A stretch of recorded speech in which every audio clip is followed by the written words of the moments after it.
Every day is chaos. The books, the banging, the bell. Some people call high school the best of times. Out of my locker, okay. Others say it's hell. All right, we guys ready? It depends on what label you wear. Class clown, homecoming queen. No, for real, that one. Everybody's labeled, I'm a shy person. but not everyone's really seen. Hey, y'all going to the party on Friday? What's up with the rhyming, you're asking? Isn't this the news? Yeah, but this story's about poetry, the kind that can cure the blues. Big old circle. Every Thursday afternoon, students and teachers meet in room 1422 at North High School.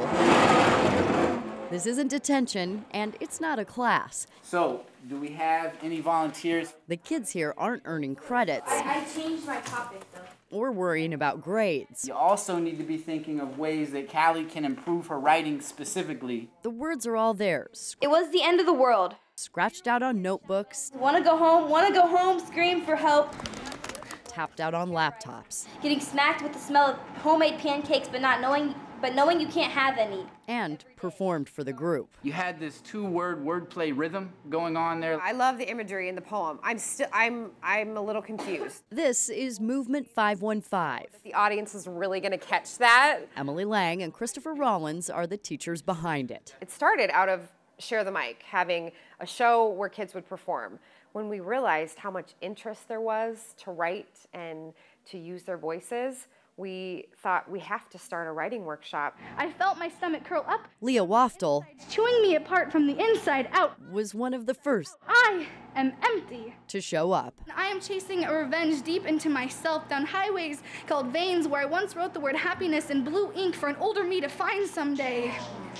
And she made a big impression. Oh, Leah. Okay, Leah. I feel like I have a story to tell, and it's something that I feel like a lot of my peers have in common with, a lot of friends that I have, something to share, something worth saying, and it's not really exactly what I have to say, but I feel like I'm pulling from a collected pool. Like I have a lot of people I know and I love and I care about who deserve to be heard. But it can be hard to cut through all of this, There aren't even meetings after school. What video do you know? Rottweilers, they like, bro. which is why this I have this one memorized, so I'm proud of that. is so important. You'll say hateful words, and I'll take them as a compliment and say thanks, but I think I already knew that. Kids are allowed to express what they think, You can never break down this word the way it breaks down your world.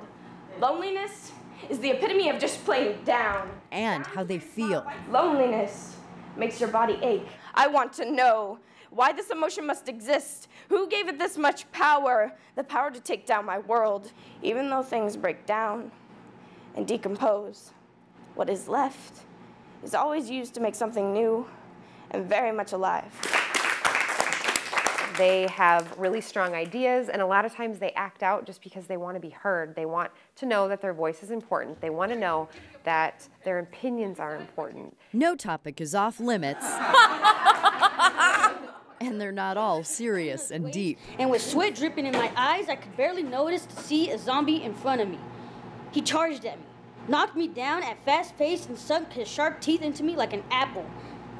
I blacked out. I woke up hungry for human. You're just like this little guy, and I'm just like, oh, you're so cute. And then you're like killing this zombie. Yeah, and I'm just like, and you play it up. Like, you totally play it up. Wait for it. Bam! Now for the next victim. Some are cranking out clever lines about the zombie apocalypse, others pouring their guts out on the page.